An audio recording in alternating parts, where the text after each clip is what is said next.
ইকমালুস সুন্নাহ চতুর্থ পর্ব। লেখক মুফতি মনসুরুল হক সাহেব। যুগশ্রেষ্ঠ মুফাসসির, মুহাদ্দিস ও ফকিহ ওলামায়ে কেরাম সকলেই মাযহাবের অনুসারী ছিলেন। বস্তুত এটাই কোরআন সুন্নাহ অনুযায়ী আমল করার নিরাপদ পথ ও পন্থা। কোরআন সুন্নাহ ও তা থেকে আহরিত সকল বিধিবিধান মেনে চলার মধ্যেই মুসলমানদের দোজাহানের শান্তি ও কামিয়াবি নিহিত। তবে কোরআন সুন্নাহর কিছু বিধান সাধারণ শিক্ষিত ব্যক্তিও বুঝতে সক্ষম, আর কিছু বিধান সংক্ষিপ্ততা ও সূক্ষ্মতার কারণে সবাই বুঝতে সক্ষম নয়। আবার কিছু বিধান বাহ্যিকভাবে বিরোধপূর্ণ। সংক্ষিপ্ত, সূক্ষ্ম ও বাহ্য বিরোধপূর্ণ বিধানসমূহের ক্ষেত্রে আমাদের সামনে দুটি পথ খোলা আছে। হয়তো নিজেদের জ্ঞান বুদ্ধি ও বুঝমতো সমাধান বের করে সে অনুযায়ী আমল করব, অথবা উম্মাহর স্বীকৃত সর্বোত্তম যুগের ইমামগণের দেয়া সমাধান মেনে চলব। ইনসাফ ও বাস্তবতার বিচারে প্রথমটি আশঙ্কাপূর্ণ ও ভয়ানক, আর দ্বিতীয়টি সতর্কতাপূর্ণ ও নিরাপদ। এজন্যই গোটা মুসলিম উম্মাহ হাজার বছর ধরে সর্বোত্তম যুগের সাহাবায়ে কেরাম ও তাবেঈদের ব্যাখ্যার আলোকে কোরআন সুন্নাহ অনুসরণ করে আসছে। তাদের ব্যাখ্যা ও মতামতগুলোই আল্লাহ তাআলার ফায়সালায় পরবর্তীকালে চার মাযহাবের আকৃতিতে প্রকাশ পেয়েছে, যেগুলো হানাফি, মালিকি, শাফিঈ ও হাম্বলি মাযহাব নামে পরিচিত। সুতরাং মাযহাব কোনো নতুন জিনিস নয়। খায়রুল কুরুনের পর থেকে সকল মুফাসসির, মুহাদ্দিস ও ফকিহ কোনো না কোনো ইমামের ব্যাখ্যার আলোকে কোরআন সুন্নাহ মেনে আসছেন। তারা সবাই কোনো না কোনো মাযহাবের অনুসারী ছিলেন। বড় বড় কলেব্রি রচিত যুগের ক্রমধারা অনুযায়ী এ যাবৎকালের সকল মুফাসসির, মুহাদ্দিস ও ফকিহগণের মাযহাব ভিত্তিক জীবনীগুলোই এর প্রমাণ। এখানে মৃত্যুসনসহ শাস্ত্রজ্ঞ ওলামায়ে কেরামের মাযহাব ভিত্তিক একটি সংক্ষিপ্ত তালিকা দেওয়া হলো। কুতুবে সিত্তা এর লেখকগণ যে মাযহাবের অনুসারী ছিলেন: সহিহ বুখারী, ইমাম বুখারী। কিতাব সহিহ বুখারী, লেখক ইমাম বুখারী, মৃত্যু 256 হিজরি, মাযহাব শাফিঈ। সেটা পড়লেই হবে, সমস্যা নেই, লেখা আছে।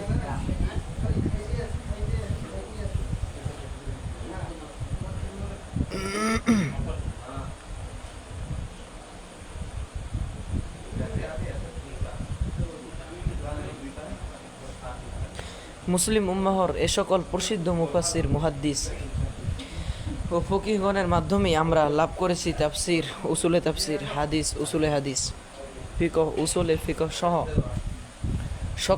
সকল প্রকার ইলমের ভাণ্ডার। তাদের কাছে উম্মত সর্বতোভাবে ঋণী, এবং যাদের ইলম থেকে এক মুহূর্তের জন্য বিমুখ হওয়ার কল্পনা করাও উম্মতের জন্য অসম্ভব। বলা বাহুল্য, তারা সকলেই ছিলেন কোনো না কোনো মাযহাবের অনুসারী। এখন এ সকল ব্যক্তিবর্গ যদি শুধুমাত্র মাযহাব মানার কারণে কিছু লামাযহাবী বন্ধুর দাবি অনুযায়ী মুশরিক হয়ে থাকেন, তাহলে তারা কিভাবে এ সকল মুশরিকদের নাউজুবিল্লাহ কিতাব থেকে তাফসির, হাদিস ও ফিকাহ সহ অন্য ইলম গ্রহণ করছেন? আসলে মাযহাব মানলে মুশরিক হয়ে যায়, এ কথার কোনো ভিত্তি নেই।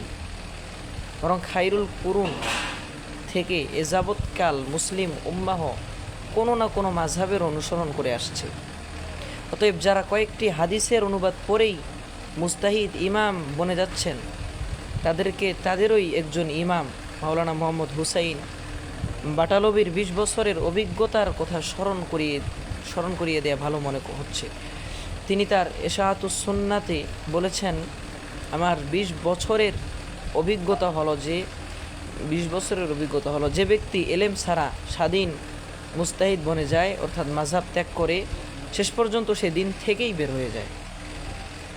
আল্লাহ তাআলা আমাদের সবাইকে সিরাতে মুস্তাকিমের উপর চলার অটল থাকার তৌফিক দান করুন, আমিন ইয়া রাব্বাল আলামিন। কোরআন হাদিসের শুধু তর্জমা পড়ে আমল করা গুমরাহি, এবং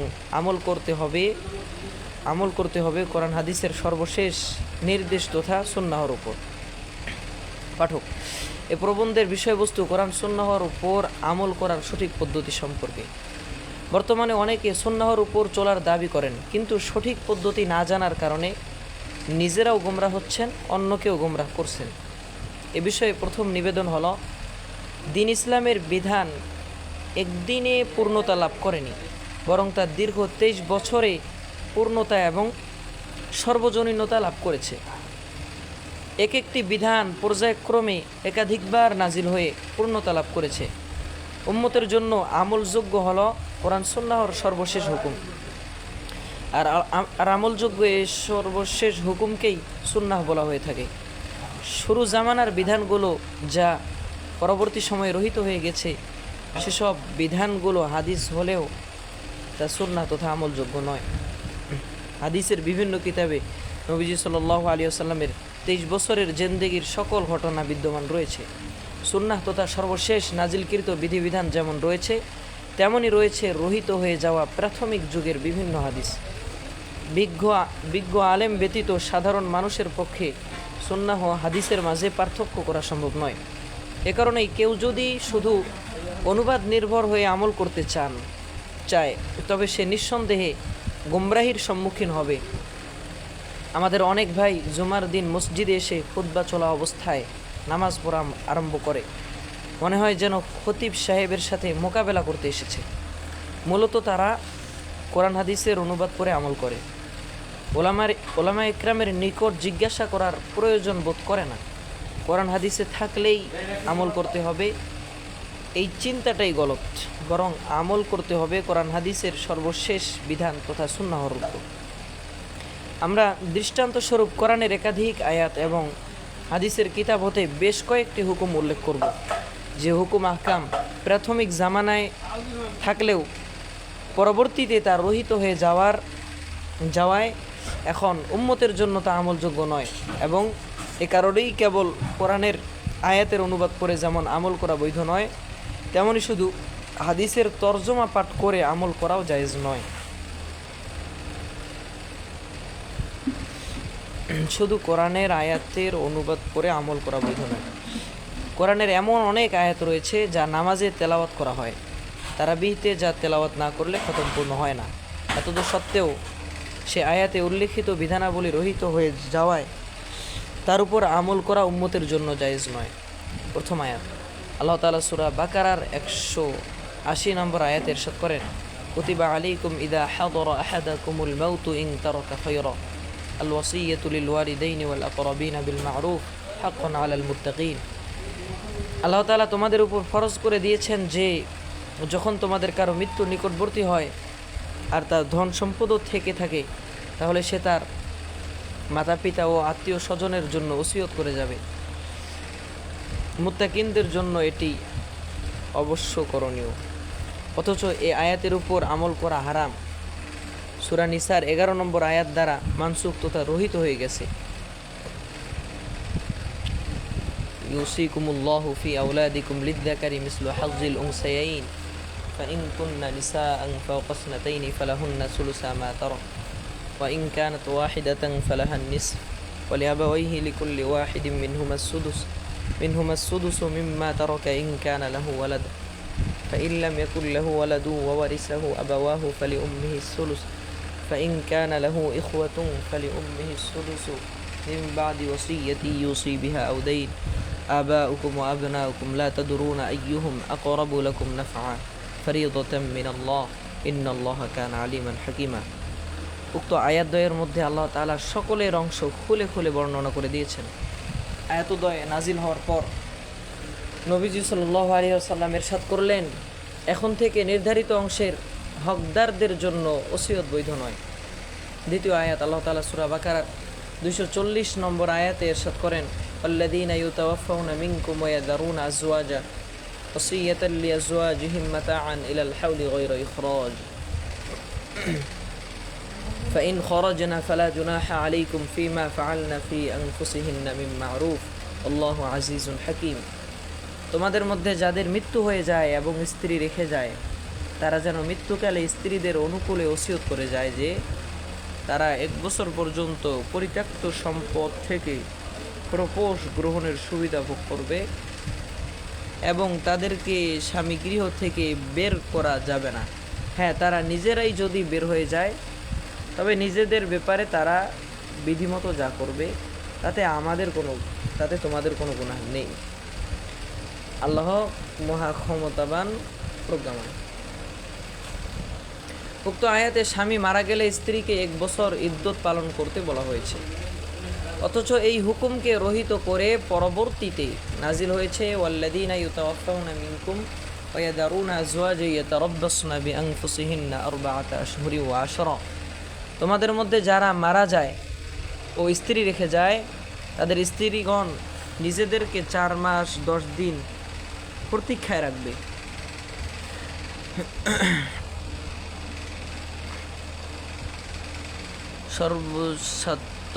জাতব্য আমাদের দেশে তালাক প্রদানের ভুল পদ্ধতি চালু আছে। স্বামী রাগান্বিত অবস্থায় কোনো ধরনের চিন্তা ফিকির ছাড়াই স্ত্রীকে তালাক প্রদান করে মুফতি সাহেবের নিকট ফতোয়া চায়। সঠিক পদ্ধতি হলো সমস্যার সম্মুখীন হলে তালাক দেওয়ার পূর্বে ফতোয়া নিবে। কয়েক ধাপ অতিক্রম করার পর শেষ ধাপে তালাক দেওয়ার অনুমতি আছে।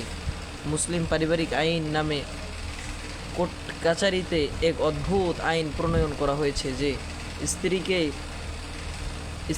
3 তালাক দিলে 90 দিনের মধ্যে চেয়ারম্যান সাহেব সমঝোতা করতে পারলে তালাক হবে না। চেয়ারম্যান সাহেব ব্যর্থ হলে 3 মাস পরে তালাক কার্যকর হবে। শরঈ এলেম থাকলে আইন প্রণয়নকারীগণ আইন জারি করত যে কোনো ব্যক্তি স্ত্রীর উপর অতিষ্ঠ হয়ে তালাক দিতে চাইলে প্রথমে চেয়ারম্যান সাহেবের শরণাপন্ন হবে। 3 মাসের মধ্যে চেয়ারম্যান সাহেব সমঝোতা করতে না পারলে স্বামীর তালাক দেওয়ার অধিকার থাকবে।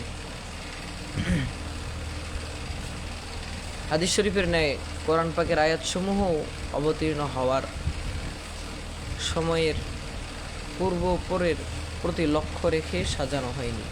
অতএব শুধু কোরআনের অনুবাদ করে আমল করা নিশ্চিত গুমরাহি। 3য় আয়াত। প্রথমে আল্লাহ তাআলার পক্ষ থেকে রোজার বিধান এসেছে শিথিলভাবে। যাদের সুবহে সাদিকের পূর্বে সেহরি খেয়ে সূর্যাস্ত পর্যন্ত খানাপিনা এবং গুনাহ বর্জনের হিম্মত হয়, তারা রোজা রাখবে। হিম্মত না হলে না রাখারও সুযোগ ছিল। প্রতি রোজার বদলে একজন ফকিরকে দুবেলা খাওয়ালে বা এর মূল্য দিয়ে দিলে রোজা আদায় হয়ে যেত। ওয়ালাল্লাযীনা ইউতীকুনাহু ফিদয়াতুন তুআমু মিসকিন। যারা রোজা রাখার সামর্থ্য রাখে তারা একজন মিসকিনকে খানা খাইয়ে রোজার ফিদিয়া আদায় করতে পারবে। রোজার এই প্রাথমিক বিধানের সময় অনেকেই রমাজানে হিম্মত করে রোজা রাখতেন, আর কোনো সাহাবী ফকিরকে দুবেলা খাওয়াতেন। তবে তারাও নিজেদের পিতামাতা, ভাই বোন, বন্ধু বান্ধব এবং আত্মীয় স্বজনের রোজা রাখা দেখে বুঝতে পারলেন যে সারাদিন খানাপিনা ইত্যাদি থেকে বিরত থেকে রোজা রাখা সম্ভব এবং আগামীতে রোজা রাখার নিয়ত করলেন। আল্লাহ তাআলা আয়াত নাজিল করলেন, ফামান শাহিদা মিনকুমুশ শাহরা ফালিয়াসুম। এখন থেকে তোমাদের মধ্যে সামর্থ্যবান ব্যক্তি রমজান মাস পেলে অবশ্যই রোজা রাখবে। সামর্থ্যবানদের রোজা না রেখে ফকিরকে খানা খাওয়ানোর বিধান রহিত হয়ে গেল। এ হুকুম শুধুমাত্র অতিশয় বৃদ্ধ মুমূর্ষ রোগীদের জন্য বহাল থাকলো। তারা প্রতিটি রোজার বদলে একজন ফকিরকে দুবেলা খানা খাওয়াবে বা একটি সংখ্যায়িত পরিমাণ মূল্য দিয়ে দিবে। হাদিসের বর্ণনা সমূহের তর্জমা পরে আমল করাও বৈধ নয়। দৃষ্টান্ত 1, নামাজ প্রসঙ্গ। মেরাজের রাত্রে আল্লাহ তাআলা এই উম্মতকে কয়েকটি জিনিস হাদিয়া দিলেন। প্রথম হাদিয়া, শিরিক মুক্ত ঈমান নিয়ে কবরে আসার উপর জান্নাতের ওয়াদা। আল্লাহ তাআলার নিকট শিরিকযুক্ত ঈমানের কোনো মূল্য নেই। শিরকের উদাহরণ হলো মাজারে প্রার্থনা করা, সিজদা করা, মাজার তাওয়াফ করা ইত্যাদি। মাজার কেন্দ্রিক যা কিছু হয় প্রত্যেকটা ঈমান বিধ্বংসী। উল্লেখ্য, কোরআন তেলাওয়াত, জিকির আজগার, বিভিন্ন আমল করে সওয়াব পৌঁছানোর নিয়তে মাজারে যাওয়া শরীয়ত অনুমোদিত, কিন্তু মাজার থেকে কিছু থেকেই প্রত্যেক প্রদেশে গভর্নর ভিন্ন হওয়ায় ফতোয়াও ভিন্ন হতো। প্রত্যেকে নিজ নিজ ইলম অনুযায়ী ফতোয়া দিতেন। সব ফতোয়াই ঠিক ছিল। সকলেই নবীজি সাল্লাল্লাহু আলাইহি ওয়াসাল্লামের পক্ষ থেকে নিযুক্ত ছিলেন। তিনি কারো ফতোয়া ভুল সাব্যস্ত করতেন না। বর্তমানে এনজিও খ্রিস্টান মিশনারিগুলো অনেক ভালো ভালো কাজ করছে। বাড়ি বাড়ি টয়লেট বানিয়ে দিচ্ছে, বিভিন্ন স্থানে হাসপাতাল বানিয়ে দিচ্ছে, টিউবওয়েল বসিয়ে দিচ্ছে ইত্যাদি। এসবের কোনো বিনিময়ে তারা আল্লাহর কাছে পাবে না, কেননা তাদের ঈমান নেই। ইয়াহুদি ধর্ম, খ্রিস্ট ধর্ম একসময় ঠিক ছিল, কিন্তু কাল পরিক্রমায় তা সম্পূর্ণরূপে বিকৃত হয়ে গেছে। উপরন্তু কোরআন নাজিল হওয়ার পর সব রহিত হয়ে গেছে। মুক্তির একমাত্র পথ ইসলাম, কোরআন ও প্রিয় নবী সাল্লাল্লাহু আলাইহি সাল্লামের সুন্নত। আমাদের সমাজে অনেক ভাই এমন আছে যারা কোনোদিন মাদ্রাসায় পড়েনি, ওলামা ইকরামের মজলিসে যায়নি, দাওয়াত ও তাবলীগেও সময় লাগায়নি। চোখ কান ফোটার সাথে সাথে বাপমা ইংলিশ মিডিয়াম সেন্ট জোসেফ বা সেন্ট পল স্কুলে ভর্তি করিয়ে দিয়েছিল। কখনো দিন শেখার সুযোগ করে দেয়নি, সেও নিজ আগ্রহে শেখেনি। এ ধরনের লোকেরা সব ধর্মকে সঠিক মনে করে। মুসলমান, খ্রিস্টান, ইহুদি, হিন্দু, বৌদ্ধ, যে ধর্মাবলম্বী হোক না কেন, ভালো কাজ করলে বেহেশতে যাবে, খারাপ কাজ করলে দোজখে যাবে, এই হলো তাদের বিশ্বাস। তারা বলে মানব সেবা সবচেয়ে বড় ধর্ম। মানব সেবা নামে কোনো ধর্ম আল্লাহ তাআলা নাজিল করেননি। মানব সেবা নামে কোনো ধর্ম আল্লাহ তাআলা নাজিল করেননি। আর বর্তমানে কাফেরদের জাগতিক যে উন্নতি অগ্রগতি পরিলক্ষিত হচ্ছে, গভীরভাবে চিন্তা করলে দেখা যাবে তা মূলত মুসলমানদের থেকেই ধার করা। ইসলামের নীতি ও অনুসরণের কারণেই আজ কাফেররা ব্যবসার ময়দানে আন্তর্জাতিকভাবে অনেক উপরে। ব্যক্তি জীবনে তারা মদখোর, ব্যভিচারী হলেও ব্যবসার ক্ষেত্রে তারা নবীজি সাল্লাল্লাহু আলাইহি ওয়াসাল্লামের আদর্শ গ্রহণ করেছে দুনিয়াকে জয় করার জন্য। যেমন নবীজি সাল্লাল্লাহু আলাইহি ওয়াসাল্লামের একটি আদর্শ হলো বিপদে মানুষের পাশে দাঁড়ানো, তাদের খোঁজ খবর রাখা। নবীজি সাল্লাল্লাহু আলাইহি ওয়াসাল্লাম থেকে হযরত সাহাবা ইকরাম রাদিয়াল্লাহু তাআলা আনহু এই শিক্ষাই গ্রহণ করেছিলেন। হযরত আবু বকর রাদিয়াল্লাহু তাআলা আনহু, হযরত ওমর রাদিয়াল্লাহু তাআলা আনহু রাতের আধারে জনসাধারণের খবর নিতে যেতেন। অমুসলিমরা এ নীতি গ্রহণ করে আজ বিশ্বের গরিব মুসলমানদেরকে খ্রিস্টান বানাচ্ছে। 2, কাফেররা আজ অনেকগুলো রাষ্ট্র মিলে একটি শক্তি বানিয়েছে। এই পদ্ধতিও তারা মুসলমানদের থেকে গ্রহণ করেছে। বিভিন্ন যুদ্ধে বিজয় লাভ করার পর 8-10টি এলাকা সংযুক্ত করে নবীজি সাল্লাল্লাহু আলাইহি ওয়াসাল্লাম একটি প্রদেশ বানিয়ে দিতেন। একজন মুফতিকে গভর্নর নিযুক্ত করতেন। মানুষেরা গভর্নরের নিকট মাসালা জিজ্ঞাসা করে করে আমল করত। মাযহাবের সূচনা তখন থেকেই। প্রত্যেক প্রদেশে গভর্নর ভিন্ন হওয়ায় ফতোয়াও ভিন্ন ভিন্ন হতো। প্রত্যেকে নিজ নিজ এলেম অনুযায়ী ফতোয়া দিতেন। সব ফতোয়াই ঠিক ছিল। সকলেই নবীজি সাল্লাল্লাহু আলাইহি সাল্লামের পক্ষ থেকে নিযুক্ত ছিলেন। তিনি কারো ফতোয়া ভুল সাব্যস্ত করতেন না। মেরাজের হাদিয়া নামাজ প্রথমে 2 ওয়াক্ত ছিল। মেরাজের রাতে আল্লাহ তাআলা 50 ওয়াক্ত করে দিলেন। ফেরার পথে হযরত মুসা আলাইহিস সালামের অনুরোধে নবীজি সাল্লাল্লাহু আলাইহি ওয়াসাল্লাম ফরিয়াদ করায় আল্লাহ তাআলা কমিয়ে 5 ওয়াক্ত বাকি রাখলেন এবং ইরশাদ করলেন, আপনার দরখাস্তের প্রেক্ষিতে যদিও আমি 5 ওয়াক্ত করে দিয়েছি, কিন্তু এই 5 ওয়াক্তের বিনিময়ে আপনার উম্মতকে 50 ওয়াক্তেরই সওয়াব দান করব। আমার পবিত্র কালাম কখনো পরিবর্তন হয় না। মা ইউবাদদালুল কওল। মেরাজের দ্বিতীয় হাদিয়া নামাজের এই বিধান ধাপে ধাপে পূর্ণ হয়েছে। এবং এ সংক্রান্ত বিভিন্ন বিধান প্রাথমিক সময়ে জায়েজ ছিল, পরবর্তীতে তা নাজায়েজ করে দেওয়া হয়েছে। যেমন এক সময় নামাজে কথা বলা জায়েজ ছিল। একবারের ঘটনা, নবীজি সাল্লাল্লাহু আলাইহি ওয়াসাল্লাম 4 রাকাত বিশিষ্ট নামাজ 2 রাকাত পড়িয়ে সালাম ফেরালেন এবং সামনে বেড়ে মুসল্লিদের দিকে মুখ করে বসলেন। জামাতে হযরত আবু বকর রাদিয়াল্লাহু তাআলা আনহু, ওমর রাদিয়াল্লাহু তাআলা আনহু এর মতো বড় বড় সাহাবী উপস্থিত ছিলেন। ভয়ে কারো কিছু বলার সাহস হলো না। যে যত বেশি বড়দের নিকট হয় সে তত বেশি ভয় পায়, যাতে কোনো ধরনের বেয়াদবি না হয়ে যায়। মজলিসে একজন সাহাবী ছিলেন, দাঁড়ালে হাত হাঁটু উঁচু পর্যন্ত পৌঁছত। নবীজি সাল্লাল্লাহু আলাইহি সাল্লাম তাকে জুলিয়াদাইন বলে ডাকতেন। তিনি সাহস করে বললেন, ইয়া রাসূলুল্লাহ, নামাজ কি আল্লাহর পক্ষ থেকে কমিয়ে দেওয়া হয়েছে নাকি আপনি ভুলে গেছেন? নবীজি সাল্লাল্লাহু আলাইহি ওয়াসাল্লাম বললেন, কুল্লু যালিকা লাম ইয়াকুন, দুটির কোনোটিই নয়, কোনোটি হয়নি। আল্লাহ তাআলাও কমাননি, আমার জানা মতে আমিও ভুল করিনি।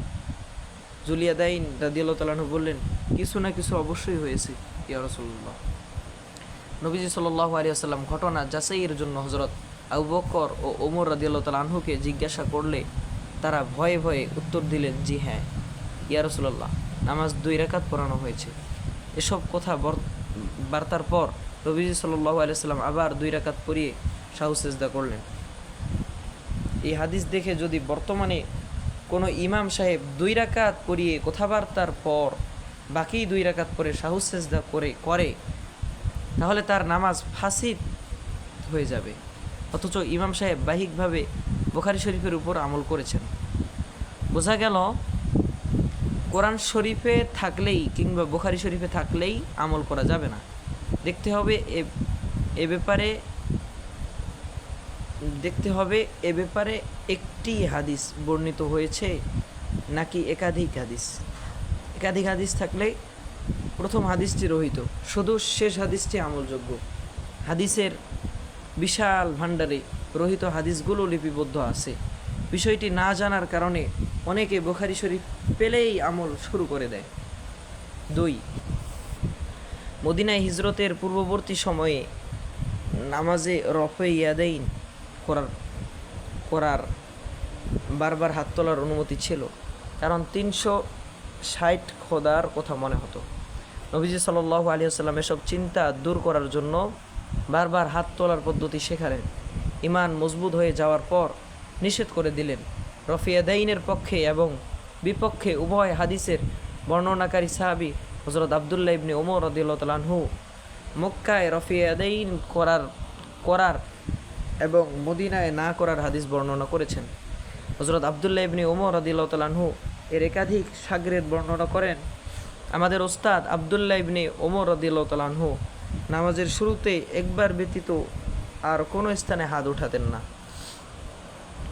হযরত আব্দুল্লাহ ইবনে ওমর রাদিয়াল্লাহু তাআলা আনহু থেকে তার শাগরেদদের মাধ্যমে জবানি এবং আমলি উভয় বর্ণনা দ্বারা রফে ইয়াদাইন না করা প্রমাণিত। রফে ইয়াদাইন এক সময় জায়েজ থাকলেও পরবর্তীতে রহিত হয়ে গেছে। 3, এক জামানায় ইমাম বসে নামাজ পড়ালে মুক্তাদির জন্য বসে ইক্তেদা করার হুকুম ছিল, ওজর থাক বা না থাক। পরবর্তীতে এ হুকুম রহিত হয়ে গেছে। এখন ইমাম ওজরের কারণে বসে নামাজ পড়ালে মুক্তাদি বিনা ওজরে বসে ইক্তেদা করলে নামাজ বাতিল হয়ে যাবে। নবীজি সাল্লাল্লাহু আলাইহি ওয়াসাল্লাম বুধবার থেকে সোমবার পর্যন্ত অসুস্থ থাকার পর 1 রবিউল আউয়ালে ইন্তেকাল করেন। তার ইন্তেকালের বছর 12 রবিউল আউয়াল কোনোভাবেই সোমবার পড়ে না। সমাজে ভুলটাই বেশি প্রসিদ্ধ। এই অসুস্থ অবস্থায় একদিন তিনি দুজনের কাঁধে ভর দিয়ে জোহরের সময় মসজিদে তাশরিফ এনে বসে নামাজ পড়ালেন। আওয়াজ এত ক্ষীণ ছিল যে হযরত আবু বকর রাদিয়াল্লাহু তাআলা আনহুকে মুকাব্বির বানিয়ে নিজের সাথে দাঁড় করালেন। বাকি সাহাবীরা পেছনে দাঁড়িয়ে ইক্তেদা করলেন। এই হাদিস দ্বারা বোঝা গেল পূর্বের হুকুম রহিত হয়ে গেছে। দৃষ্টান্ত 2, মদ নিষিদ্ধতা প্রসঙ্গ। আল্লাহ তাআলা মদকে কয়েক ধাপে নিষেধ করেছেন। প্রথমে মদের ক্ষতির কথা বর্ণনা করেছেন, এরপর নেশাগ্রস্ত অবস্থায় নামাজে আসতে নিষেধ করেছেন। নেশাগ্রস্ত অবস্থায় নামাজ পড়লে কেরাতে ভুল হতে পারে। এভাবে কয়েক ধাপের পর এক পর্যায়ে আল্লাহ তাআলা ইরশাদ করলেন, ইয়া আইয়ুহাল্লাযীনা আমানু ইন্নামাল খামরু ওয়াল মাইসিরু ওয়াল আনসাবু ওয়াল আজলামু রিজসুম মিন আমালিশ শাইতানি ফাজতানিবুহু লাআল্লাকুম তুফলিহুন। হে মুমিনগণ, নিশ্চয়ই মদ, জুয়া, মূর্তি এবং লটারির তীর এসব গর্হিত বিষয় শয়তানি কাজ ছাড়া আর কিছুই না। সুতরাং তোমরা তা বর্জন করো যাতে তোমরা সফল কাম হতে পারো। প্রথম দিনই মদ নিষিদ্ধ করলে আমল করা কষ্টকর হতো, এজন্য দিল তৈরি করার পর আল্লাহ তাআলা মদ হারাম করলেন। তখন আমল করতে বিন্দুমাত্রও দেরি হয়নি। এই আয়াত নাজিল হলে রাসূলুল্লাহ সাল্লাল্লাহু আলাইহি ওয়াসাল্লাম একজনকে মদিনার অলিতে গলিতে আয়াতটি পাঠ করে শুনিয়ে দেওয়ার নির্দেশ দিলেন। আয়াত শোনার সাথে সাথে যারা মদ পান করছিল গলায় আঙ্গুল দিয়ে বমি করে ফেলল। যাদের ঘরে মদ ছিল তারা পাত্র ভেঙে ফেলল। ব্যবসায়ীরা মদের মশকগুলো, চামড়ার পাত্র যেগুলোতে মদ ছিল চাকু দিয়ে ফেলে দিল। ফলে রাস্তাঘাট মদের বন্যায় ভেসে গেল। দিল তৈরি হওয়ার কারণে এমন অভূতপূর্ব দৃশ্য সৃষ্টি হয়েছিল। সমস্ত আম্বিয়া একরাম প্রথমে উম্মতের দিল তৈরি করেছেন, তখন উম্মতের নামাজ, রোজা সহ অন্যান্য সকল আমল ঠিক হয়ে গেছে। হাদিসের কিতাবাদিতে সাহাবা একরামের মদ পান করার ঘটনাও বর্ণিত হয়েছে, কিন্তু সে বর্ণনাগুলো কেবল হাদিস, সুন্নাত তথা উম্মতের জন্য আমলযোগ্য নয়। বরং আমলযোগ্য হলো এ ব্যাপারে সর্বশেষ হুকুম তথা মদ হারাম। সার কথা কোরআন সুন্নাহর বিধানাবলী 23 বছরের নবুয়তি জিন্দেগিতে এভাবেই ধাপে ধাপে পূর্ণতা লাভ করেছে। সর্বশেষ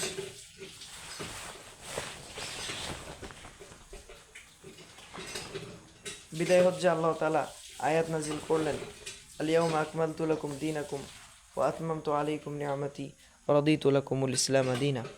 আজ তোমাদের জন্য তোমাদের দিনকে এবং তোমাদের উপর আমার নেয়ামতকে পরিপূর্ণ করে দিলাম, আর আমি একমাত্র ইসলামের উপর রাজি হয়ে গেলাম। এখন উম্মতের জন্য আমলযোগ্য হলো কোরআন সুন্নাহর সর্বশেষ হুকুম তথা সুন্নত। আর কোরআন হাদিসের যে সকল বিষয় কেবল প্রাথমিক পর্যায়ে ছিল, অর্থাৎ যা পরবর্তীতে রহিত হয়ে গেছে, সে সকল বিধানাবলী সুন্নাত তথা উম্মতের জন্য আমলযোগ্য নয়। রহিত হয়ে যাওয়া সে বিধানাবলী কোরআন হাদিস থেকে পাঠ করলে সওয়াব হবে, কিন্তু সে অনুযায়ী আমল করলে সওয়াবের পরিবর্তে মারাত্মক গুনাহ হবে। একটি যুক্তি নির্ভর উদাহরণ, ডাক্তার রোগীর অবস্থা ভেদে প্রথমবার এক ঔষধ, দ্বিতীয়বার ভিন্ন ঔষধ, তৃতীয়বার পরিবর্তন করে নতুন ঔষধ লেখে। প্রথম 2 প্রকারের ঔষধ ভুল ছিল না, তখন সেটাই ঠিক ছিল, কিন্তু তৃতীয়বার প্রেসক্রিপশনের পরও রোগী পূর্বের ঔষধ খেতে থাকলে সুস্থতার পরিবর্তে অসুস্থতাই বাড়তে থাকবে। তদ্রূপ আল্লাহ তাআলা বান্দার অবস্থার পরিপ্রেক্ষিতে সময়ে সময়ে হুকুম আহকাম পরিবর্তন করেছেন। শেষ হুকুম নাজিল হওয়ার পরও কোনো ব্যক্তি পূর্বের হুকুম মানতে থাকলে তার আমল বাতিল বলে গণ্য হবে। মোট কথা, দিনের বিধিবিধানগুলো ধীরে ধীরে পর্যায়ক্রমে চূড়ান্ত হয়েছে। সর্বশেষ এবং চূড়ান্ত হুকুমকে সুন্নত বলা হয়। সর্বশেষ এবং চূড়ান্ত হুকুমকে সুন্নত বলা হয়। এ ধরনের সুন্নতই আমলযোগ্য। আর শুরু জামানার রহিত হুকুমগুলোকে শুধুই হাদিস বলা হয়, সুন্নত বলা হয় না। বর্তমানে এ সকল হাদিসের উপর আমল করা নাজায়েজ। হাদিসের কিতাবসমূহে নবুয়তের 23 বছরের সকল আমলই উল্লেখ করা হয়েছে। অমুক আমলের ব্যাপারে এটি প্রথম, এটি শেষ, এভাবে সুবিন্যস্ত করে হাদিস ও সুন্নতের মাঝে পার্থক্য হাদিসের কিতাবাদিতে করা হয়নি। কাজেই সাধারণ পাঠকদের জন্য হুকুম আহকাম সম্বলিত হাদিসের গ্রন্থাবলী যেমন বুখারী, মুসলিম ইত্যাদি পাঠ করা উচিত নয়, বরং তাদের উচিত ফাজাইল সম্বলিত হাদিসের গ্রন্থাবলী যেমন ফাজাইলে আমল ইত্যাদি পাঠ করা। আর আমলের ক্ষেত্রে হক্কানি ওলামা ইকরামের সিদ্ধান্তের উপর আস্থা রাখা। এর বিপরীতে তারা যদি হক্কানি ওলামা একরামের উপর আস্থা হারিয়ে আমলের জন্য হাদিসের কিতাবাদির অনুবাদের উপর নির্ভর করতে শুরু করেন, তবে এর দ্বারা তারা নিজেরা যেমন গোমরাহ হবেন, তেমনি সমাজের মধ্যেও গোমরাহী আর ভ্রষ্টতার সূত্রপাত ঘটাতে সক্ষম হবেন। বর্তমানের আহলে হাদিস ভাইদের অবস্থা।